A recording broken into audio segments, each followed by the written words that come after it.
Problems based on colligative property, boiling point elevation. First problem,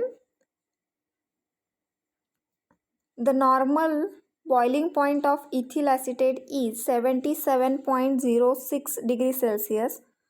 A solution of 50 gram of a non-volatile solute in 150 gram of ethyl acetate boils at 84.27 degrees Celsius. Evaluate the molar mass of solute if Kb for ethyl acetate is 2.77 degree Celsius kilogram पर मोल.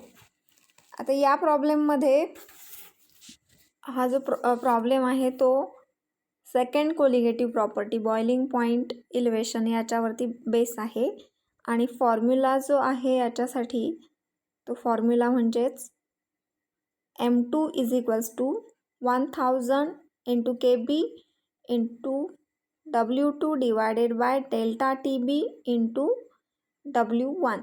आता प्रॉब्लेममध्ये V1 काय आहे तर normal boiling point of ethyl acetate is, ठीक आहे, ethyl ॲसिटेटचा boiling point mention केलेला आहे. A solution of 50 gram of a non volatile solute in 150 gram of ethyl acetate. आता इथे याचा अर्थ काय झाला तर इथिल ॲसिटेट हा सॉल्वंट आहे, ठीक आहे. इथिल ॲसिटेट हा या प्रॉब्लेममध्ये सॉल्वंट असणार आहे, प्युअर सॉल्वंट म्हणतो आपण.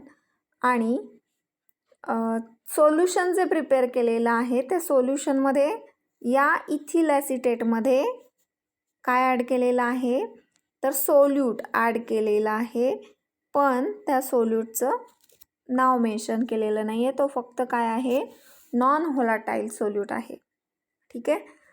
मग सुरुवातीला इथिल ॲसिटेटचा बॉइलिंग पॉईंट मेन्शन केलेला आहे 77.06 डिग्री सेल्सिअस. आणि नेक्स्ट स्टेपमध्ये सोल्युशन कोणाचं आहे ethyl acetate plus solute non volatile solute याचं सोल्युशन तयार केलेलं आहे. आणि हे सोल्युशन कसं तयार केलं आहे तर 50 ग्राम ऑफ सोल्यूट 50 ग्राम घेतलेला आहे आणि सॉल्वंट जो की कोण आहे इथिल ॲसिटेट तो असेल 150 ग्राम, ठीक आहे. या क्वांटिटीचा म्हणजेच 50 ग्राम सोल्यूट 150 ग्राम इथिल ॲसिटेट जो की सॉल्वंट आहे यांचं सोल्युशन प्रिपेअर केलेलं आहे आणि त्या सोल्युशनचा बॉइलिंग पॉईंट आहे 84.27 डिग्री सेल्सिअस. म्हणजे आपल्याला सोल्युशनचा बॉइलिंग पॉईंट दिला आहे प्लस सॉल्वंटचा बॉइलिंग पॉईंट आहे आणि कॅल्क्युलेट करायचं आहे evaluate molar mass of solute if Kb for ethyl acetate is, Kbची व्हॅल्यू दिलेली आहे आणि मोलार मास कॅल्क्युलेट करायचं सोल्यूटचं, ठीक आहे. सोल्यूटसाठी आता मोलार मास म्हणजे M आला आणि सोल्यूट म्हणजे 2 मेन्शन करतो आपण आणि सॉल्वंट असेल तर 1 मेन्शन करतो. आता इथे हे 2 मासेस दिलेले आहेत 50 ग्राम अँड 150 ग्राम हे मास आहेत बरोबर, जे आपण W ने इंडिकेट करतो. मग 50 ग्राम हे सोल्यूटचं मास आहे, 50 ग्राम हे सोल्यूटचं मास आहे. म्हणजेच आपण सोल्यूटसाठी काय इंडिकेट करतो 2 आणि 150 जे आहे ते मास ऑफ इथिल ॲसिटेट हा सॉल्वंट आहे म्हणून तो काय आहे W1 असेल, ठीक आहे. या व्हॅल्यूज तुम्हाला इथे दिसतील. W2 50 ग्राम, W1 150 ग्राम. आता नेक्स्ट पॉईंट जो आहे तो म्हणजे हा एक बॉइलिंग पॉईंट आहे प्रॉब्लेममध्ये आणि हा एक बॉइलिंग पॉईंट आहे. हा बॉइलिंग पॉईंट जो आहे तो कोणाचा आहे प्युअर सॉल्वंट जो की इथिल ॲसिटेट याचा बॉइलिंग पॉईंट आहे आणि हा जो बॉइलिंग पॉईंट आहे 84.27 हा बॉइलिंग पॉईंट कोणाचा आहे तर सोल्युशनचा आहे. ठीक आहे, म्हणजेच सोल्युशनचा बॉइलिंग पॉईंट आपण डेल्टा टी बीने इंडिकेट करतो. ठीक आहे, आणि सॉल्वंटचा बॉइलिंग पॉईंट जो सुरुवातीला दिलेला आहे त्याला आपण TB0 ने इंडिकेट करतो. ठीक आहे, मग याच व्हॅल्यू जो की डेल्टा TBचा आपला फॉर्म्युला जो आहे डेल्टा TB हा सिम्बॉल कशाचा आहे तर बॉइलिंग पॉईंट इलिव्हेशनचा सिम्बॉल आहे. आणि बॉइलिंग पॉईंट इलिव्हेशन म्हणजेच डेल्टा TBचा फॉर्म्युला आहे काय असेल TB मायनस TB0 हा फॉर्म्युला आहे. मग या व्हॅल्यूज आपल्याला दिलेल्या आहेत, या व्हॅल्यूज आपण पुट करतोय आणि आपल्याला स्टेप काय दिसते इथे ही स्टेप दिसते. ठीक आहे, सबस्ट्रॅक्शन केलेलं आहे आणि इथे हा पॉईंट महत्त्वाचा आहे बघा. तर डिग्री सेल्सिअस आपल्याला प्रॉब्लेममध्ये जे टेम्परेचर मेन्शन केलं डिग्री सेल्सिअसमध्ये, दोन्हीही डिग्री सेल्सिअसमध्ये. मग सबस्ट्रॅक्शन केल्यानंतरचं आन्सर जे आहे 7.21 डिग्री सेल्सिअस. ठीक आहे, डिग्री सेल्सिअस आहे आणि त्यालाच पुढे काय लिहिलेलं आहे तर केल्विन असं मेन्शन केलं आहे. मग आता युनिट सेम का, कारण आपण काय घेतलेलं आहे तर आपण डिफरन्स घेतो आहे बरोबर. जर सपोज तुम्ही या दोन टेम्परेचरचं केल्विनमध्ये कन्वर्जन केलं असतं म्हणजेच काय याच्यामध्ये तुम्ही 273 ॲड केले असते, याच्यामध्येही 273 ॲड केले असते. दोनही व्हॅल्यू सेम नंबरने इन्क्रीज होत आहेत पण मग डिफरन्समध्ये चेंज होणार नाही, डिफरन्स तोच येणार आहे 7.21. म्हणून तोच डिग्री सेल्सिअसमध्ये मेन्शन केला आणि तोच डिफरन्स केल्विनमध्ये पण येईल. ठीक आहे, तुम्ही करून बघू शकता. काय करू शकता तर फर्स्ट टेम्परेचर जे आहे याच्यामध्ये 273 ॲड करा म्हणजे याला केल्विनमध्ये कन्वर्ट करा, याला केल्विनमध्ये कन्वर्ट करा, याच्यामध्येही 273 ॲड करा आणि ॲडिशन करून जे नंबर्स दोन आलेत त्यांचा डिफरन्स बघा तो सेम असेल एवढाच येईल. म्हणून तोच डिफरन्स म्हणजे टेम्परेचर डिग्री सेल्सिअसमध्ये जे आहे तेच पुन्हा केल्विनमध्ये येईल कारण आपण डिफरन्स घेतलेला आहे. मग नेक्स्ट जो आहे तो केबीची व्हॅल्यू. आता इथे पण सेम पॉईंट आहे. केबीची व्हॅल्यू प्रॉब्लेममध्ये 2.77 डिग्री सेल्सिअस किलोग्राम पर मोल अशी आहे आणि त्यालाच लिहिलेलं आहे इथे युनिट केल्विन किलोग्राम पर मोल. आता हे युनिट पुन्हा सेम येतं. केबीचा ॲक्च्युअल फॉर्म्युला जो आहे केबीचा फॉर्म्युला काय येतो KB is equal to delta TB divided by M हा केबीचा फॉर्म्युला आहे. ठीक आहे, म्हणजेच आपण इथे या फॉर्म्युल्यामध्ये जर डेल्टा TBची व्हॅल्यू ठेवली इथे आणि मोलॅरिटी, आता मोलॅरिटी इथे मेन्शन नाही आहे पण त्या सोल्युशनची एक पर्टिक्युलर मोलॅरिटी ही व्हॅल्यू आपण इथे मेन्शन केली. आता हा डेल्टा TB जो आहे डिग्री सेल्सिअसमध्ये पण सेमच आहे 7.21 आणि केल्विनमध्ये पण 7.21च आहे. ठीक आहे, मोलॅरिटी तर चेंज होणार नाही आहे. तुम्ही डिग्री सेल्सिअसमधला डिफरन्स घ्या किंवा केल्विनमधला घ्या, मोलॅरिटी सेम राहणार आहे सोल्युशनची म्हणजे ॲन्सर तुमचं तेच येणार आहे. तुम्ही डेल्टा TB डिग्री सेल्सिअसमध्ये घेतलात किंवा केल्विनमध्ये घेतलात युनिट जे आहे किंवा ॲन्सर जे आहे ते सेम येणार आहे. डिग्री सेल्सिअसमध्ये पण तेच येईल आणि केल्विनमध्ये पण ॲन्सर तेच येणार. म्हणून इथे काय लिहिलेलं आहे तर डिरेक्टली डिग्री सेल्सिअसचं कन्वर्जन इथे केल्विनमध्ये लिहिलेलं आहे. ठीक आहे, नेक्स्ट स्टेपमध्ये सबस्टिट्यूट करायच्यात व्हॅल्यूज. या सगळ्या ज्या गिवन व्हॅल्यूज आहेत या व्हॅल्यूज आपण पुट करतो आहे. हा 1000 ॲज इट इज आला. केबीची व्हॅल्यू 2.77 केल्विन किलोग्राम पर मोल ही व्हॅल्यू आली केबीची.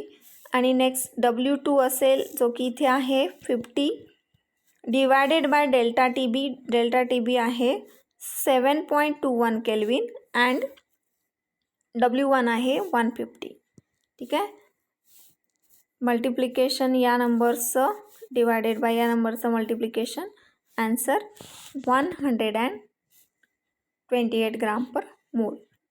ठीक आहे. नेक्स्ट प्रॉब्लेम बघायचा आपल्याला आता, तो म्हणजे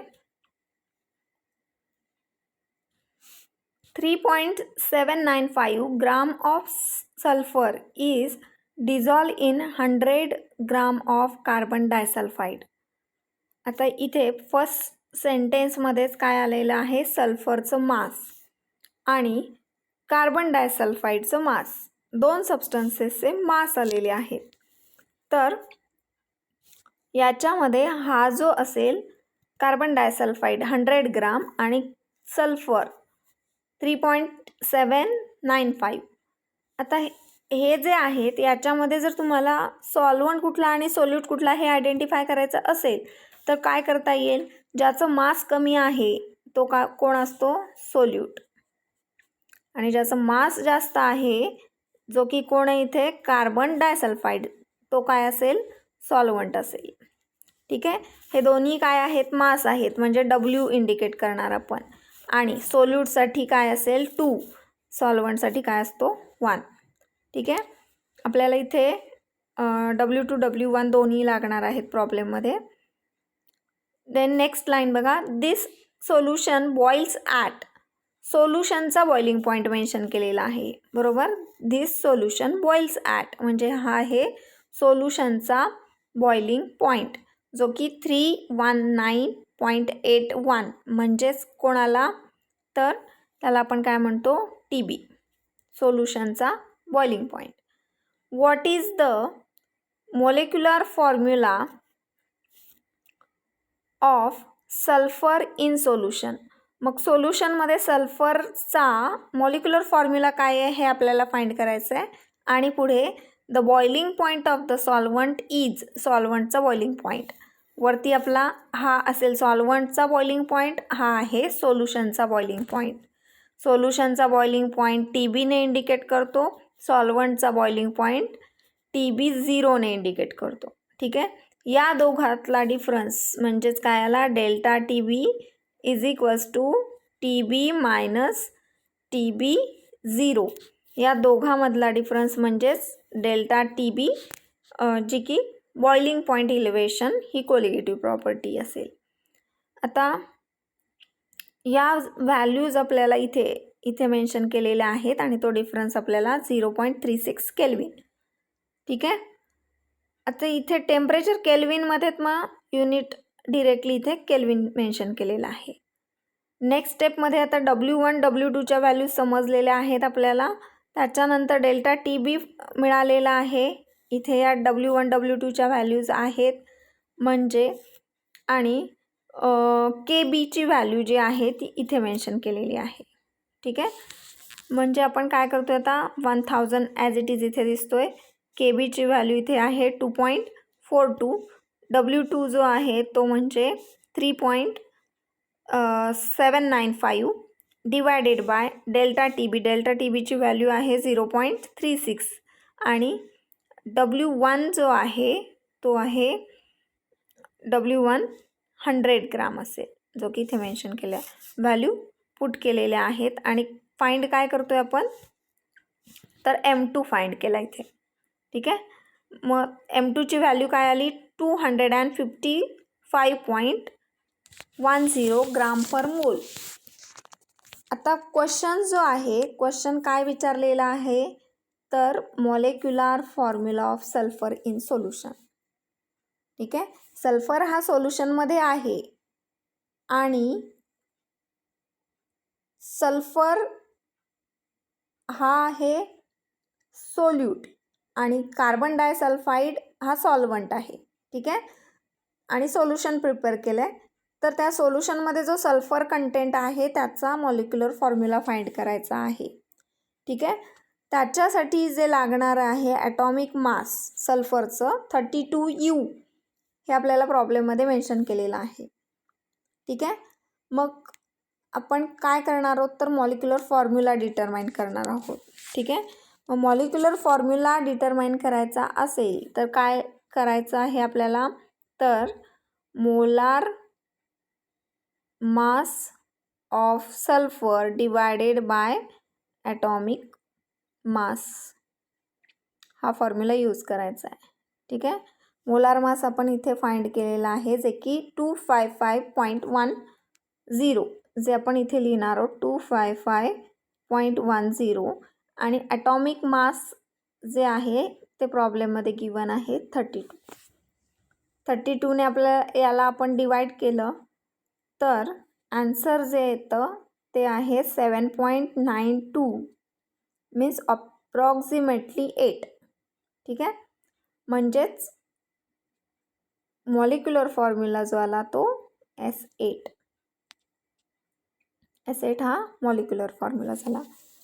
आता हे जे आहे आपण बघा ही व्हॅल्यू आपण इथे मेन्शन केली 255.10 जी आपण फॉर्म्युल्यानुसार डिटरमाइन केलेली आहे. म्हणजे इथे तुम्हाला तो दिसतोय 255.10 M2 म्हणलेलं आहे आणि M2 हे काय आहे, M मोलार मास असेल आणि 2 हा वर्ड सोल्यूटसाठी येतो बरोबर.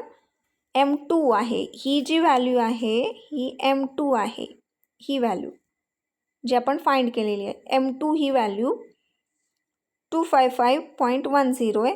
म्हणजेच ते काय आहे तर मोलार मास ऑफ सोल्यूट आणि सोल्यूट कोण आहे, सल्फर हा सोल्यूट आहे. ठीक आहे. आणि त्याच्यासाठीच आपल्याला काय डिटरमाइन करायला सांगितलेलं आहे तर मॉलिक्युलर फॉर्म्युला डिटरमाइन करायला सांगितलेला आहे.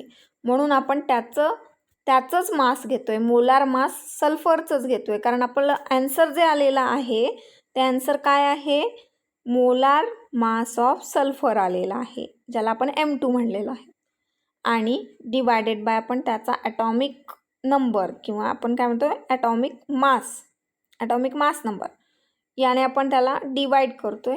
म्हणजेच सल्फरचे ॲटम्स निघतात जे की किती आले 8. म्हणून त्याचा फॉर्म्युला काय तयार होतो, मॉलिक्युलर फॉर्म्युला, तर तो असेल S8 तयार होतो. ठीक आहे. तर हे 2 प्रॉब्लेम इथे संपलेले आहेत. थँक्यू.